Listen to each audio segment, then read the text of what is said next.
Hello friends, कैसे हो आप सभी लोग। उम्मीद है कि आप सभी लोग अच्छे होंगे। तो इस वीडियो में हम देखेंगे कि ज्योग्राफी क्या है, ज्योग्राफी शब्द का मतलब क्या है, इस शब्द का उपयोग सबसे पहले किसने किया, इसकी मेन शाखाओं के बारे में भी आप पढ़ेंगे और हम इसके थोड़े बहुत एग्जाम्पल को समझने की कोशिश करेंगे। तो आइए इस वीडियो को शुरू करते हैं। तो सबसे पहले हम देखेंगे कि ज्योग्राफी बना किन शब्दों से है। ज्योग्राफी आपकी बनी है दो शब्दों से, यानी कि ये आ गई आपकी ज्योग्राफी। ज्योग्राफी बनी है आपके दो शब्दों के मेल से, दो शब्दों के मेल से बनी है, जिसमें है आपका एक है जो और एक आ गई आपकी ग्राफी। ज्योग्राफी ये, और इसका मतलब है आपका जो है, इसका मतलब है आपका पृथ्वी,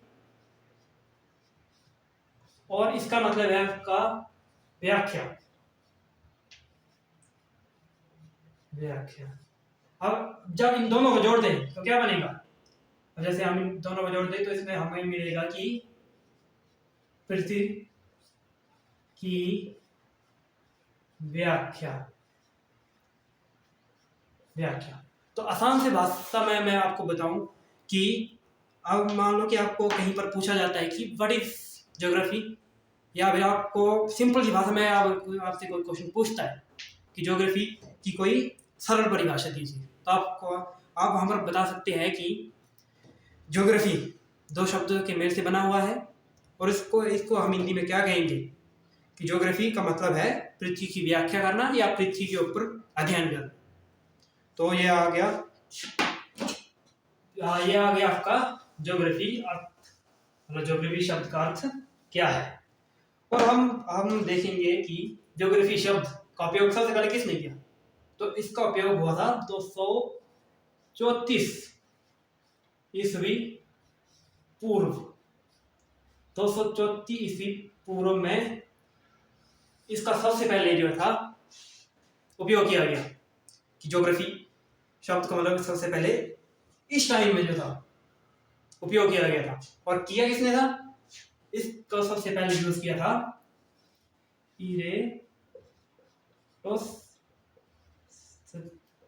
इरेटोस्थनीज ने।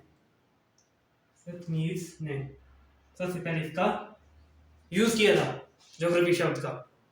और उसके बाद बहुत से ज्योग्राफर आए जिन्होंने अलग अलग थ्योरी दी, डेफिनेशन दी, मीनिंग्स निकाले। और उसमें अब ये था आपका कि कब इसकी जो शुरुआत हुई, ज्योग्राफी शब्द को सबसे पहले कब यूज में लाया गया। ओके, फिर उसके बाद ये जो एरोटोस्थनीज थे, ये जो एरोटोस्थनीज थे, इन्होंने सबसे पहले पृथ्वी की जो थी परिधि, इन्होंने ही पृथ्वी की परिधि को मापा, जो कि कितनी थी 12,742 किलोमीटर। सबसे पहले इन्होंने मापा कि पृथ्वी की जो पूरी परिधि है वो है कितनी, एक्चुअल परिधि है कितनी, जो वो निकली 12,742 किलोमीटर। और उसके उसके बाद हमारे एक और ज्योग्राफर आए, टॉलमी। शायद अपने नाम पहले सुना भी होगा, टॉलमी। उसके बाद हमारे ज्योग्राफर थे टॉलमी। ये बड़े जाने वाले, ये भी एक ज्योग्राफर थे, क्योंकि इन्होंने क्या किया था, जो आपने देखा होगा कि ग्लोब होता ना एक ग्लोब, तो उसके ऊपर लगी होती है अक्षांश और देशांतर रेखाएं। मान लो कि ये आ गया आपका ग्लोब, ये आ गया आपका ग्लोब, ग्लोब आ गया। तो इसके ऊपर क्या होती है, दो रेखाएं होती है। ये से ये होगी आपकी अक्षांश रेखाएं, जो ऐसी होगी, और ऊपर से होगी आपकी देशांतर रेखाएं, ये आ गई आपकी देशांतर रेखाएं। तो इन्होंने क्या किया, जो हमारे टोलमी सर थे, इन्होंने क्या किया कि इन अक्षांश और देशांतर रेखाओं की सहायता से इन्होंने सबसे पहले मैप बनाया, मानचित्र, कि इनकी सहायता से सबसे पहले इन्होंने जो था मानचित्र बनाया। सबसे पहले इन्होंने जो मानचित्र बनाया, तो उसमें इन्होंने अक्षांश और देशांतर की बहुत ज्यादा सहायता दी, तब जाकर एक मानचित्र बना। और बहुत से ऐसे ज्योग्राफर बहुत से थे, हमारे इंडिया के भी बहुत से ज्योग्राफर थे जिन्होंने इस फील्ड में बहुत ज़्यादा योगदान दिया, और तब जाकर हमारी ज्योग्राफी आज की मॉडर्न ज्योग्राफी में बदल सकी। तो उसके बाद हम देखेंगे कि ज्योग्राफी की शाखाएं कौन कौन सी, मुख्य शाखा कौन कौन सी। तो हमारी ज्योग्राफी की मुख्य शाखा दो है, दो हमारी मुख्य शाखाएं हैं। कौन कौन सी? वैसे तो है तीन, लेकिन आपको अभी हम सिर्फ बेसिक में दो ही के बारे में बताएंगे। तो जो हमारी दो है, एक है आपका भौतिक भूगोल, जो ये है आपकी एक शाखा का नाम भौतिक भूगोल, और दूसरी है आपकी मानव भूगोल। ये आपकी आ गई दूसरी मानव भूगोल। तो आपके इसी नाम से ही आपको पता लग जा रहा होगा कि भाई ये मानव भूगोल जो ह्यूमन एक्टिविटीज वगैरह होगी उससे रिलेटेड होगी, और ये जो भौतिक भूगोल है ना, ये पर्यावरण से रिलेटेड होगी। तो वैसे आपको अगर मैं तीसरी बताऊं तो तीसरी भी है इसमें, अगर मैं आपको तीसरी बता दूं ऐसी, तो जिसमें यह है एक प्रादेशिक भूगोल। ये जो प्रादेशिक भूगोल है, आप जैसे बड़ी हायर स्टडीज में देखोगे, जो ये प्रादेशिक भूगोल है इसके अंतर्गत आपको क्या पढ़ाया जाता है, जो मानचित्र वगैरह होते हैं, मैप्स वगैरह, मैप्स प्रोजेक्शन की मैप्स कैसे बनाए जाते हैं, उनकी जो स्केल्स होती है वो कैसे उसमें यूज किया जाता है, और इसमें आपको जो बताया जाता है human settlement, human growth rate, death rate etcetera.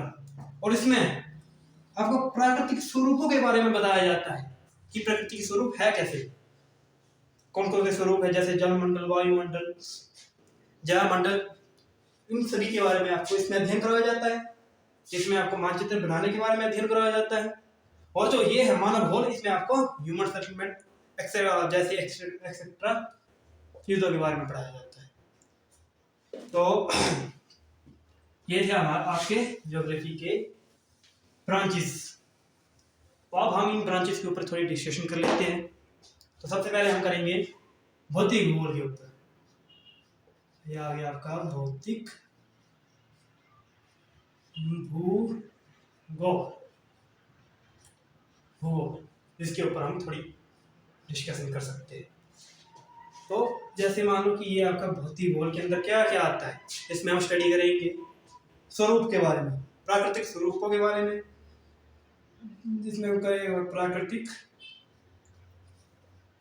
प्राकृतिक स्वरूप, जैसे कि इसमें आप बताएंगे कि जैसे कि यहाँ पर लिख तो दिया मैंने, बता दो दी कि प्राकृतिक स्वरूप, लेकिन है कौन कौन से, इसलिए हमें वो भी बताने पड़ेंगे कौन कौन से हैं। जैसे इसमें हम स्टडी करेंगे पर्वतों के बारे में, समुद्र के बारे में, जो भी आपकी प्राकृतिक में चीज पाई जाती है, जो प्रकृति में पाई जाती है, समुद्र के बारे में, मृदाओं के बारे में, वन के बारे में आदि, जो भी आपकी पर्यावरण जैसे चीजें पाई जाती है उनके बारे में हम इसमें जो है स्टडी करते हैं। समझिए, ये आगे आपके इसमें भौतिक स्वरूपों के बारे में स्टडी किया जाता है। अब जैसे मैंने इसकी हम और ब्रांचेस देखें, तो जैसे हम भौतिक भूगोल की और ब्रांचेस में दिखाऊंगा आपको, तो भौतिक भूगोल की ब्रांचेस जैसे मान लो ये आपका आ गया भौतिक भूगोल, भौतिक भूगोल इसकी ब्रांचेस है। जैसे आप इसकी जैसी मान लो कि आप मृदा के बारे में स्टडी कर रहे हो, तो मिट्टियों के ऊपर जैसे कि आप रिसर्च कर रहे हो तो उसका भी एक अलग होगी। समुद्र के ऊपर स्टडी कर रहे हो तो उसकी अलग होगी। जलवायु के ऊपर अगर आप स्टडी कर रहे हो तो उसकी अलग होगी। और अगर मान लो कि आप जंगलों के ऊपर रिसर्च कर रहे हो कि पेड़ क्या है, कितने प्रकार के होते हैं, कौन कौन से हैं, कहाँ कहाँ कौन कौन से पेड़ पाए जाते हैं, उसकी अलग अलग होगी। तो मैं आपको थोड़े टाइप्स यहाँ पर बता देता हूँ। तो मान लो जैसे आप कर रहे हैं पेड़ों के ऊपर, तो यहाँ पर क्या होगी आपकी वनस्पति भूगोल, यहाँ आगे आपकी वनस्पति भूगोल, इसमें ज़्यादा कुछ नहीं होगा, इसमें पेड़ों के बारे में बताया जाएगा। अब जैसे मैंने इसमें आपको सिर्फ पेड़ों के बारे में ही होगा, इसमें और कुछ नहीं होगा कि आपका जो समुद्र ऐसे है, जलवायु ऐसी है कि क्लाइमेट वहाँ पर ऐसा है, ऐसा कुछ भी नहीं। इसमें सिर्फ आपको पेड़ों के बारे में बताया जाएगा कि पेड़ कितने प्रकार के होते हैं। ओके, जिसमें आपके पेड़ों के बारे में बताया जाएगा कि जंगल कितने प्रकार के होते हैं। अब बहुत लोग सोचते होंगे कि जंगल तो भाई एक ही टाइप के होते होंगे, इसमें कौन सी बड़ी बात है। लेकिन मैं आपको बता दूं, जो आपके जंगल होते हैं, जो आपके जो फॉरेस्ट जिसे बोलते हैं आप, 6 टाइप के होते हैं, वो भी 6 टाइप के, 6 प्रकार के होते हैं वो भी। अब इनके बारे में तो हम अगली वीडियो में स्टडी करेंगे, तो अब ये मैं आपको सिर्फ बेसिक बताता हूँ।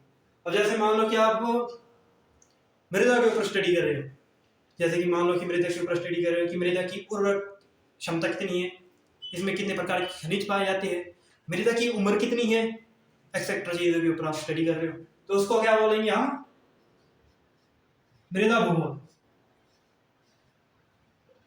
इसको बोलेंगे हम मृदा भूगोल। वैसे ही जलवायु भूगोल, इसमें आगे की जलवायु भूगोल, तो इसमें क्या स्टडी करवाया जाता है, जलवायु भूगोल में आपका स्टडी करवाया जाएगा कि किन किन क्षेत्रों में कौन कौन सी जलवायु पाई जाती है। हाँ, अब मान लो कि पहाड़ी क्षेत्र में चले जाओ, है ना, कहीं जैसे मान लो कि आप बहुत ही हिमालय में, जैसे हिमालय में आप घूमने चले गए ऊपर, जैसे जम्मू कश्मीर या लद्दाख के क्षेत्र में चले गए, तो वहां पर वायु कैसी पाई जाएगी, आर्द्र वायु पाई जाएगी। अब मान लो कि आप कहीं रेतीली जगह पर चले गए, जैसे मान लो कि आप सारा के रेगिस्तानी में चले गए, है ना, सारा डेजर्ट में चले गए, वहां पर जलवायु आपको मिलेगी शुष्क। अब वहां पर जो शुष्क जलवायु होगी तो वहां पर पेड़ भी वैसे होंगे, है ना, तो इसलिए वहां पर जो आपकी शुष्क जलवायु पाई जाएगी। अब जैसे मान लो कि आप निचले क्षेत्रों में जाते हैं, जैसे मुंबई आ गया, केरल, गोवा, जो मतलब समुद्री तटीय क्षेत्र है, वहां पर अगर आप जाते हो तो आपको वहां पर क्या मिलेगी, वहां पर भी आपको आर्द्र जलवायु मिलेगी, लेकिन वो इसका लेवल जो है थोड़ा बहुत हाई होगा, है ना, तो उसका लेवल थोड़ा हाई होगा, क्योंकि वहां आर्द्रता क्यों ज्यादा होगी, क्योंकि वो समुद्र के किनारे है ना। तो आपने पहले भी पढ़ा ही होगा पिछली क्लासेस में, तो क्या होता है कि समुद्र के किनारे जब हवाएं आती है तो अपने साथ तो जल वाष्प की मात्रा भी साथ में लेकर आती है, जिसकी वजह से जो वायु होती है, जो वायु होती है इसमें क्या हो जाता है, जल वाष्प की मात्रा बढ़ जाती है, हाई हो जाती है, बढ़ जाती है, इसकी वजह से वहां की जलवायु हो जाती है आर्द्र जलवायु। अगर वहां पर जैसे मान लो आपने देखा होगा कि अगर इन निचले क्षेत्र में अगर लोहा रखा जाए तो वो जल्दी जंग पकड़ देता है, उसमें बड़ी जल्दी से जंग पकड़ जाएगा, वो बड़ी जल्दी वो अपघटित हो जाएगा। और एक टाइप जैसे आपको मैं बताऊं, एक और टाइप का टाइप समुद्र विज्ञान, ओशन ज्योग्राफी, इसमें आपको क्या पढ़ाया जाता है, जैसे समुद्र विज्ञान, इसको विज्ञान भी बोल सकते हैं, मैं आपको बताऊंगा कि क्या डिफरेंट होता है। समुद्र भूगोल, इसको साइंस भी बोल सकते हैं आप, तो इसमें आपको क्या पढ़ाया जाता है, आप तो आप सोचेंगे यार समुद्र के बारे में क्या ही पढ़ाना, इसमें क्या होगा, सीखने नई चीज होगी। जिसमें आपको क्या पढ़ाया जाता है, इसमें आपको पढ़ाया जाता है घनत्व, डेंसिटी, घनत्व कि समुद्र में डेंसिटी कहाँ कहाँ कितनी कितनी है, डेंसिटी के बारे में पढ़ाया जाता है। और साथ ही साथ अब मैंने डेंसिटी के बारे में बताया गया,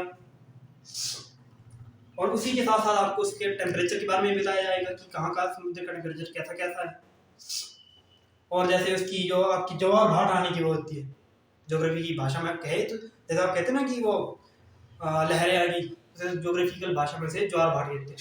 तो जैसे ज्वार भाट कहाँ कहाँ कितनी कितनी आती है, किस किस टाइम पर आती है, और कितनी ऊंची आती है और कितनी नीची आती है, दिन में कितने टाइम में आती है, तो इसके बारे में पढ़ाया जाता है।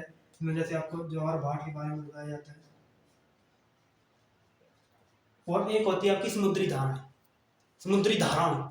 अब आप सोचेंगे यार समुद्री धाराएं क्या चीज़ है, समुद्री धाराएं वो चीज़ें होती है, इसमें जैसे आप अभी जो मैं आपको सिर्फ ऐसे ही बताऊंगा, जैसे आप आपको मैं इसकी डिटेल नेक्स्ट वीडियो में आपको बता दूंगा कि समुद्री धाराएं क्या चीज़ें होती है। तो इसमें आपको पढ़ाया जाता है कि समुद्री धाराएं। समुद्री धाराएं, समुद्री धाराओं के बारे में बताया जाता है। समुद्री धाराएं दो प्रकार की होती है, एक तो गर्म और एक ठंडी, है ना। ये आ गया। इसके बाद जैसे मान लो कि आप पढ़ रहे हैं, जैसे आपकी समुद्र के बारे में हो गया, जलवायु के बारे में हो गया, मृदा के बारे में हो गया, वनस्पति के बारे में हो गया। इसकी बहुत सारी ब्रांचेस है। वैसे 8 टाइप है, लेकिन मैं आपको सिर्फ अभी बेसिक ही बता रहा हूँ। आपको अगर इसकी फुल्ली डिटेल वाली चाहिए तो हमारे चैनल के साथ जुड़े रहे, हम आपको इसकी फुल्ली डिटेल वाली वीडियो भी आपको अवेलेबल करवा देंगे। तो ये थी आपकी फिजिकल ज्योग्राफी थोड़ी बहुत ब्रांचेस। अब मैंने आपको एक बात बताई अभी कि जो ये ज्योग्राफी है, इसका जो रिलेशन है वो साइंस के साथ होता है। इसका जो रिलेशन है वो इनकनेक्टेड टू साइंस, क्योंकि जो ज्योग्राफी है इसकी जो ब्रांचेस है वो साइंस से मिली हुई है। अब आप सोचें कि यार ज्योग्राफी कहाँ से मिल गई साइंस के साथ, तो जो आपकी ज्योग्राफी है ये साइंस के साथ मिली हुई है। अब जैसे मान लो कि आपको साइंस में जैसे पढ़ना हो, जैसे वनस्पति और जंतु विज्ञान, वो आपकी साइंस की ब्रांच है, लेकिन आप उसकी स्टडी आप ज्योग्राफी से भी कर सकते हो। तो अब हम पढ़ेंगे ह्यूमन ज्योग्राफी, मानव भूगोल। अब मानव भूगोल तो जैसे मान लो कि ये आ गया आपका मानव भूगोल। मानव भूगोल के बारे में पढ़ते हैं। मानव भूगोल है क्या, इसमें ये है क्या चीज, इसमें पढ़ाया क्या क्या जाता है। तो सिंपल सी बात है, इसमें क्या पढ़ाया जाता है, इसमें आपको ज़्यादा कुछ नहीं पढ़ाया जाता है। इसमें आपको पढ़ाया जाता है जनसंख्या के बारे में,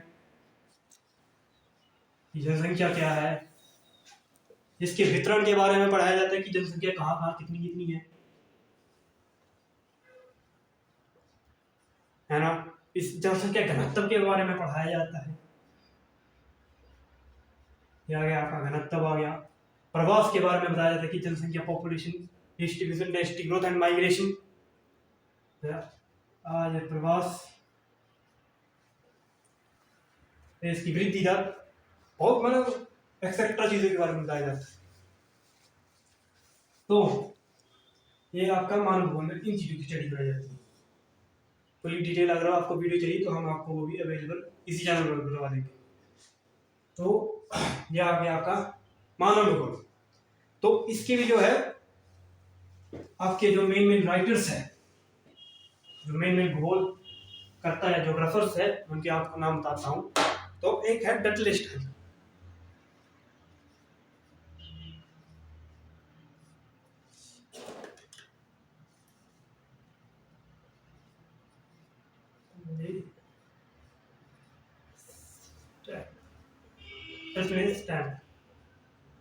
इन्होंने एक जो आपकी डेफिनेशन दी है, क्या डेफिनेशन दी है कि जो पृथ्वी है वो एक, क्या है इसकी डेफिनेशन मैं आपको शॉर्ट उसमें बताऊं कि इन्होंने जो डेफिनेशन दी है उनमें इन्होंने कहा है कि जो पृथ्वी है ये सभी निवासियों, मतलब जो मंडल सिस्टम में ये कहा है कि जो ये लोग हैं, जो ये निवासी है, पृथ्वी का निवास स्थान। सिंपल सी बात है, ज़्यादा वो नहीं करनी, बड़ी यहाँ पर लेंथ बनानी। तो आज की वीडियो में मैं आपको बस यहीं तक, मैं बस इतना ही। और अगर आपको वीडियो अच्छी लगी हो तो हमारे चैनल को सब्सक्राइब करें, बेल आइकन प्रेस करें और इस वीडियो को ज़्यादा से ज़्यादा शेयर करें। और अगले टॉपिक में हम इसी से रिलेटेड और आपको डिटेल्स जो है बताएंगे और स्टडी करेंगे। Okay, thanks and watch again this video.